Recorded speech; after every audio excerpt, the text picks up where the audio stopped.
Saludos, ¿qué tal? Bienvenidos. Vamos a abrir aquí una nueva edición de este programa dedicado a las palabras, dedicado a hablar de nuestra lengua. Lo llamamos La Lengua Desatada. Nos encanta desatarnos en todos los sentidos. Ya saben que tratamos de abordar distintos aspectos y hoy verán, hoy vamos a hablar de lengua poética, pero vamos a hacer muchos juegos de palabras. Detrás de mí tenemos uno al que nos invita la Biblioteca Torrente Ballester y este espacio, la Biblioteca del Bosque, y dice ahí: ¿te animas a componer un poema de 3 versos con los títulos de los libros? Yo sé que este tipo de juegos le encantan a nuestro invitado, que es Raúl Vacas, poeta. ¿Qué tal, Raúl? ¿Cómo estás? Muy bien, encantado de estar aquí en La Lengua Desatada. Ese tipo de juegos a ti te gustan mucho. Yo creo que a ti te dicen, escribes un poema de 3 versos y tú te puedes escribir una novela casi con los títulos de los libros, ¿no?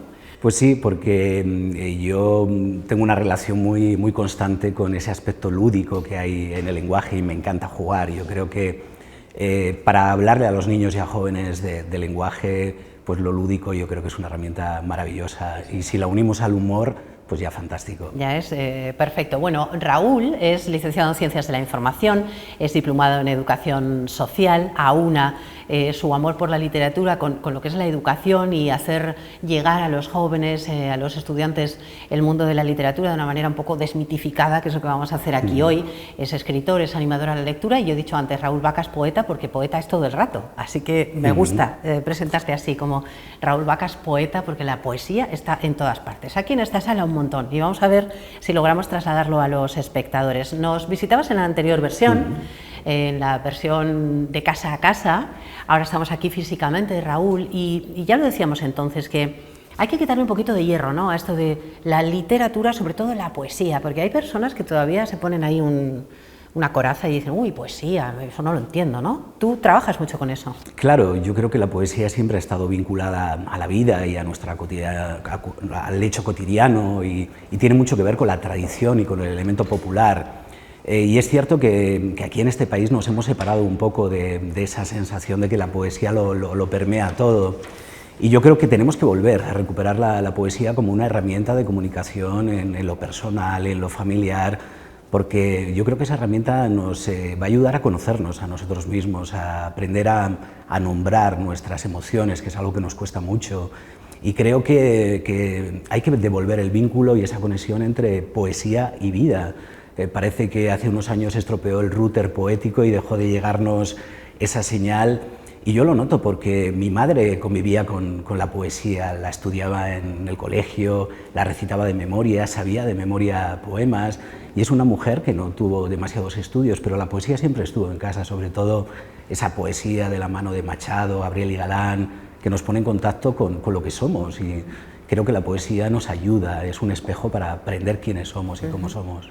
Esos poetas del pueblo, y bueno, tú podríamos decir que es un poeta muy de los jóvenes, porque cuando tú vas a dinamizar el mundo de la lectura, a enganchar a los estudiantes, vas por los institutos, llegas con cosas como las que nos has traído hoy aquí, ¿no?, para que los chicos y las chicas digan, oye, pues esto de la poesía es muy chulo, ¿no? Y tú, por ejemplo, haces cosas como un soneto pijo, ¿no?, que hemos visto en uno de tus libros, un soneto pijo. Y entonces los chicos aprenden lo que es un soneto. Mira, me he apuntado aquí una de las cosas que dicen. Dicen, uno de los chavales o de las chicas dice, es muy gracioso porque es como una parodia de los sonetos clásicos y leerlo en tono pijo mejora mucho la lectura. Es un juego, ¿no? Pero al fin y al cabo los chicos aprenden lo que es un soneto.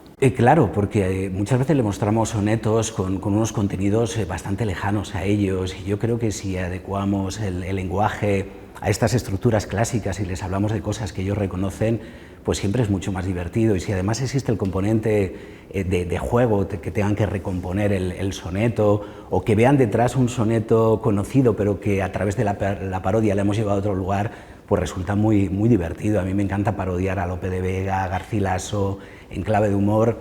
Y yo creo que eso lo he aprendido de grandes maestros como Jorge Llopis, que trabajó en La Codorniz y que hizo un libro fantástico que se llama Los 1000 peores poemas en lengua castellana. Y él lo que hace es imitar los textos clásicos, pero llevarlos al terreno del humor, al terreno de la parodia. Y es de esos libros descacharrantes que lo lees cuando viajas en un autobús, en un tren, se te suelta la carcajada, como me ha ocurrido a mí, y acabas contagiando a todo el tren de ese humor. Creo que es muy importante el desmitificar también el peso que tiene o la gravedad que tiene la poesía y vincularla al juego, a vincularla al amor y vincularla a esa necesidad que tenemos de atarnos a las palabras para expresarnos a diario. Como todo lo importante de la vida, ¿no? Tiene que ir muy apegado también, ¿por qué no?, al humor y a las sensaciones, así más piel con piel, no todo tan, en fin, tan de leer un poema declamando, ¿no? Estamos aquí en otra clave completamente distinta. Sí, además yo diferencio 3 palabras, que es la palabra declamar, que parece que nos coloca efectivamente en un pedestal, en un lugar elevado, en un pedestal, la palabra recitar, que bueno, está bien, pero me gusta la palabra leer, porque uno lee el poema y lo interioriza y lo hace suyo. Yo creo que esa es la gran riqueza de la poesía, cuando aprendemos a hacer nuestro el poema y vemos que el poema nos ayuda en el sentido del día a día. Ahora los psicólogos recomiendan en muchos de los casos escribir poesía, escribir cosas que nos duelen, cosas que forman parte de nuestras obsesiones. Creo que la escritura es una gran terapia en ese sentido. Claro, sí, a lo mejor cosas que no te atreves a decir y por escrito, pues, en fin, las ves escritas y ya parece que te da una cierta distancia y te ayuda a sacarlo, ¿no? Bueno, también hay que tomar nota de esto. Decíamos que, bueno, se puede escribir un soneto sobre temas muy actuales, claro, cómo no. ¿A ti te gusta mucho, por ejemplo, el haiku? Que ahora quiero que nos expliques qué es. Es un tipo de poema muy corto y te ayuda mucho a condensar, ¿no? Tú haces muchos haikus. Sí, y además el haiku tiene que ver con un aprendizaje. En Japón los niños desde que son muy pequeñitos les enseñan a hacer haikus para que aprendan a ponerle palabras a las emociones y al asombro. Vivimos en una sociedad en la que todo lo fotografiamos con nuestro móvil, con nuestra cámara digital, y creo que es importante usar las palabras para manifestar el asombro. Y el haiku tiene mucho que ver con los sentidos. Nos invita a escuchar, nos invita a mirar, por supuesto, la naturaleza y a condensar en 17 sílabas pues, el producto de ese asombro. Y creo que es muy interesante. Cuando llega, por ejemplo, la floración de los cerezos, pues todo el mundo va a disfrutar de ese espectáculo, todo el mundo hace muchas fotografías, pero lo ideal sería sentarse a escribir un poema y manifestar a través de las palabras ese asombro, al igual que hace el pintor cuando está dibujando allí mismo esos cerezos en flor. Y creo que a los niños y a los jóvenes les gusta porque forma parte de esta estética de la brevedad.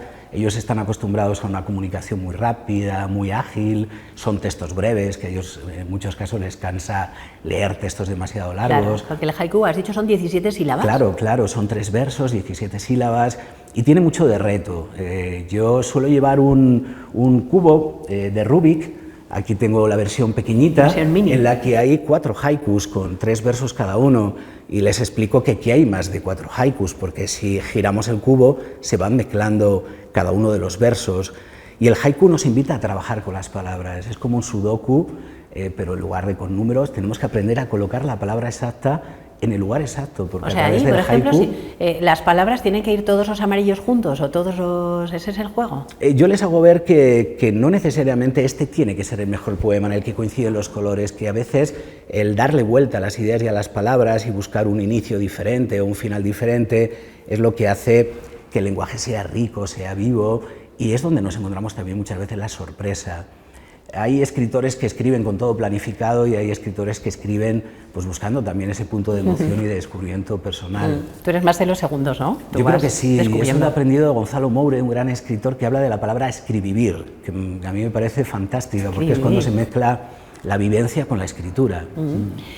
Bueno, sí, en la poesía el haiku llega muy bien a los jóvenes porque es muy cortito y muy condensado. Los microrrelatos arrasan, esto lo comentábamos también en la edición confinada que teníamos tú y yo, como en un relato brevísimo de muy pocas palabras se puede condensar tanto, ¿no? Incluso hay juegos de, pues venga, con 3 palabras o con 4, ¿no? Sí, yo creo que sí, además son muy ágiles cuando trabajan ese territorio minifundista de las palabras, y cuando lo ven como un juego y como una provocación, el hacer historias con 3 palabras, con 6 palabras, la 6-word stories, a mí me parece que es una herramienta fantástica, porque luego desde ahí, desde el gusto por las palabras y por el lenguaje, ya emprenderemos trabajos de un recorrido más amplio, pero el microrrelato, por ejemplo, nos obliga a intervenir. El microrrelato no nos lo da todo hecho. espera que el lector participe del texto. A mí me encanta hablarles de un microrrelato de Andrés Neumann que se llama Novela de terror, y solo es una frase que dice: me desperté recién afeitado. Ahí se trabaja con la elipsis, una figura retórica que a mí me resulta maravillosa porque pudieron ocurrir muchas cosas durante toda la noche. ¿Qué ha ocurrido? Que alguien entró en mi habitación y me afeitó y yo no me enteré, qué terrible, ¿no? O que de repente descubrí que soy sonámbulo y me afeité yo y no fui consciente de ese hecho, o bebí demasiado y perdí el control sobre mí mismo, o desperté de repente de una convalecencia muy grande en un hospital. Claro, cada cual puede entender ese texto como quiere, y ahí está, yo creo que muchas veces la riqueza. A los jóvenes les cuesta mucho hacer suyo el texto y a veces dicen no lo entiendo porque les cuesta.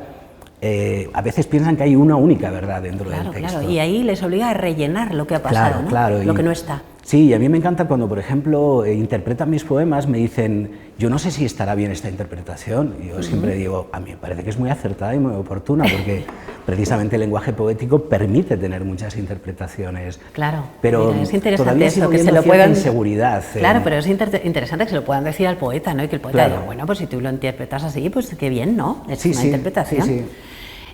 Los microrrelatos. Hay juegos, uno que nos encanta, que son los tautogramas, los juegos con palabras donde todo empieza con la misma letra, ¿no? Esto lo hablábamos a propósito de 21 granos de arroz, que es un libro precioso de Isabel Castaño, pero bueno, los tautogramas hacen buscar palabras en la mente, ¿no? Claro. Es un ejercicio muy bonito. Sí, además nos invita a utilizar el diccionario o a buscar a través de Google las palabras, porque para conformar un buen texto tenemos primero que seleccionar esas palabras y luego dotarles de sentido y armar ese texto. Se puede hacer un texto con palabras que empiezan todas con la misma letra.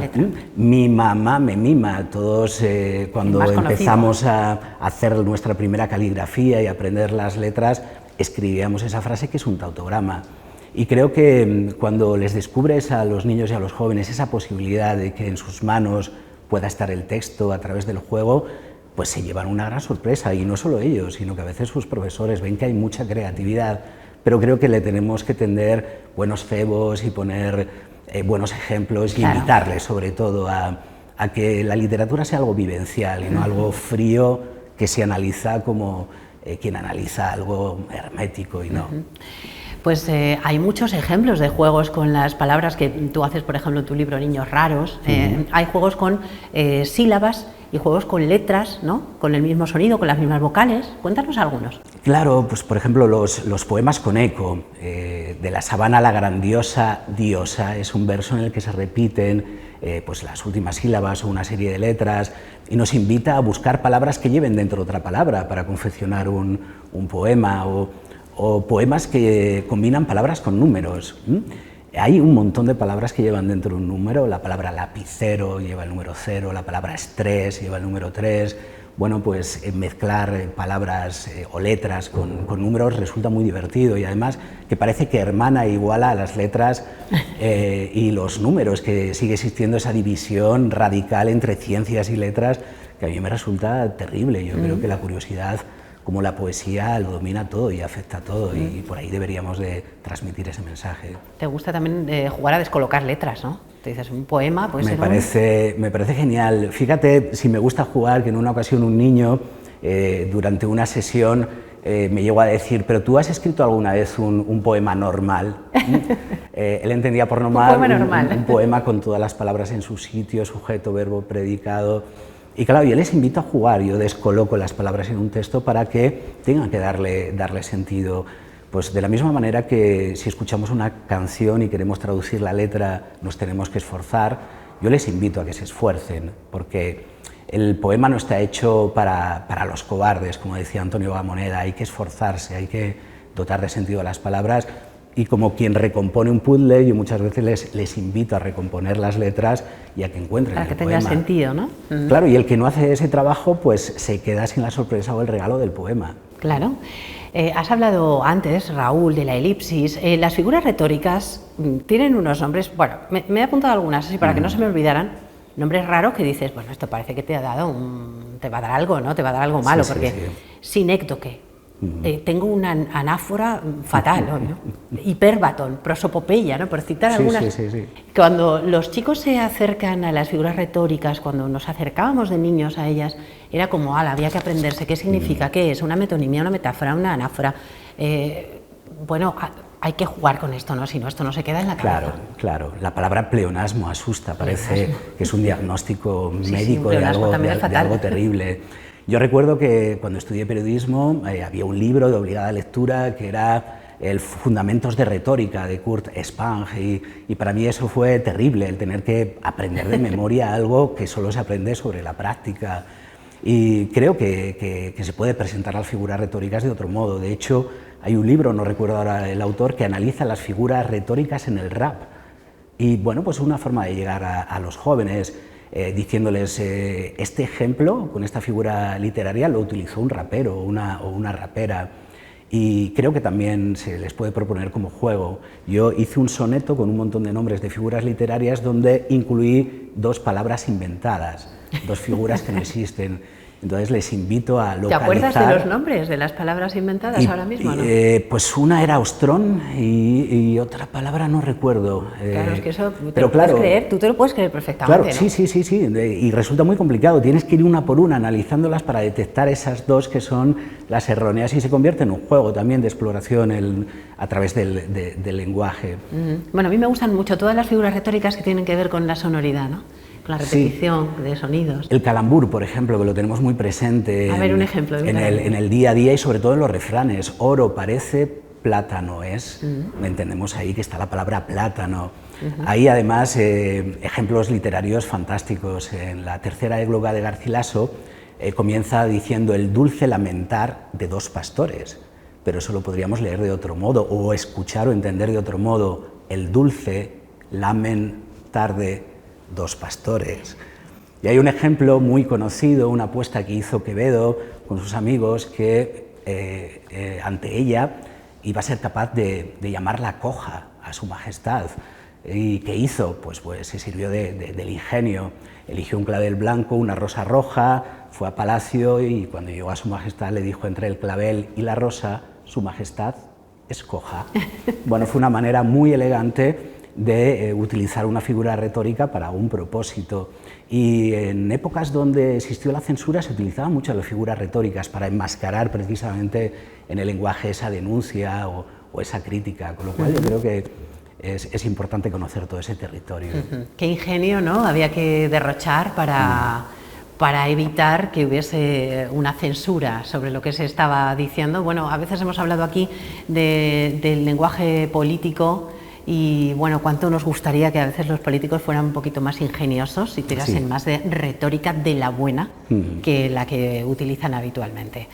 Bueno, no quiero que se nos acabe el tiempo sin que nos traigas alguna recomendación. Tengo que decir que hay un libro, por lo menos uno, que yo sepa, recomendado en los institutos, y no sé si de obligada lectura, que es tuyo, que es consumir preferentemente, que lo leen los chicos muy jovencitos, los adolescentes. Sí, para mí es una suerte, porque es un libro del que ya se han imprimido 13 ediciones, con lo cual para un libro de poesía está muy bien, y es un libro que conocen muchos adolescentes, que muchas veces colocan en sus pequeñas bibliotecas a Vacas junto a Valente o junto a otros grandes escritores y que lean esa gran literatura y que me lean a mí, pues para mí es un placer, y sobre todo luego el poder dialogar con ellos y saber que han entendido, cómo han interpretado el libro. Creo que esos encuentros pues son muy interesantes para reforzar la lectura. Bueno, pues yo hablo de consumir preferentemente el libro de Raúl Vacas, pero te voy a pedir que nos traigas tu recomendación, el libro que nos traes, porque ya saben los espectadores que siempre aquí hacemos un pequeño aparte para conocer el libro abierto.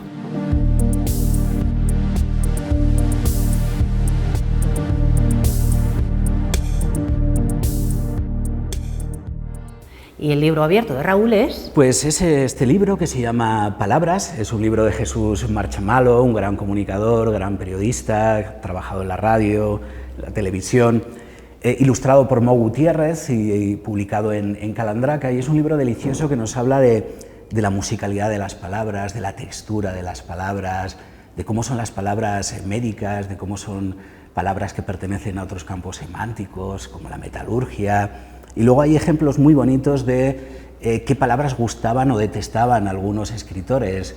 Aquí se nos dice que a Octavio Paz le encantaba la palabra nube, que a Borges le gustaban las palabras cristal y ámbar, que Miguel de Unamuno detestaba la palabra mocoso. Bueno, un libro delicioso que es un gran homenaje a las palabras y es un disfrute para conocer las palabras y quererlas, porque yo creo que quien ama las palabras al final acaba amando la lectura, la escritura y la literatura en general. Es una buena manera de empezar, amando las palabras para seguir después con las lecturas. Bueno, y siempre también, ya sabes, tenemos nuestra caja de las palabras, palabras especiales, que tiene también la cajita algunas otras cosas que nos han ido dejando nuestros invitados. Y quiero que tú me des tu palabra, como siempre, pero antes quiero leer una cosa, quiero leer un pequeño fragmento de algo que creo que fue una intervención tuya en la Casa de las Conchas y defines las palabras así. Las palabras son extraños insectos que hacen sus madrigueras en los libros, en los diccionarios y en las personas, y que al igual que las abejas acostumbran a pasearse por las flores y las cosas para aprender su sabor y endulzarnos la vida. Me parece muy bonita esa definición de palabra, ¿no? Sí, sí, curiosamente en estos días hemos estado trabajando sobre la relación entre la literatura y los insectos. Y es asombroso la cantidad de escritores que reunían esas dos circunstancias. A Zorín le encantaba escribir sobre insectos y las palabras en realidad es algo que revolotea a nuestro alrededor, efectivamente, que nos sirven, tiene un sentido práctico que a veces no vemos. Las palabras forman parte del día a día, del amor, del desamor, de la muerte. Bueno, ya nos lo decía Miguel Hernández, llegó con 3 heridas, la del amor, la de la muerte, la de la vida, y las palabras nos ayudan a entender esas 3 grandes circunstancias. Bueno, y tú me traes una palabra y además ya no la tengo ni que escribir, ya tengo preparada la caja solo para colocarla dentro. Sí, una palabra que descubrí hace tiempo y luego me la encontré en uno de los libros de María Sánchez, es la palabra almazuela. La palabra almazuela es sinónimo de patchwork, pero suena muchísimo mejor al almazuela. ¿Almazuela es clave o...? No, tiene que ver, es un tejido que está hecho con retales, también se llama retazal a esta palabra. Dicho patchwork, yo claro, iba a patchwork de la clave. Ah, no, tiene que ver efectivamente con los tejidos, es un tejido hecho con retales, con trozos de otros tejidos, que puede ser desde una manta o puede ser también hasta un tejido mucho menor. Pero esta palabra se usa también para describir el paisaje, cuando nos encontramos con esos campos, cada cual de su color, que parecen efectivamente una almazuela, una manta de patchwork que se ha tejido con los colores terrosos, los colores claros. Sí, esas mantas que tienen tantos colores, claro, y son tan variadas, ¿no? Con trocitos. Cuando nos subimos a un avión y miramos hacia abajo, vemos una gran almazuela, un montón de paisajes que se mezclan. El campo es así, es verdad, visto desde arriba. Sí. Almazuela, no la conocíamos. Pues así ahí está. Me voy a mover, no quiero perder el micro.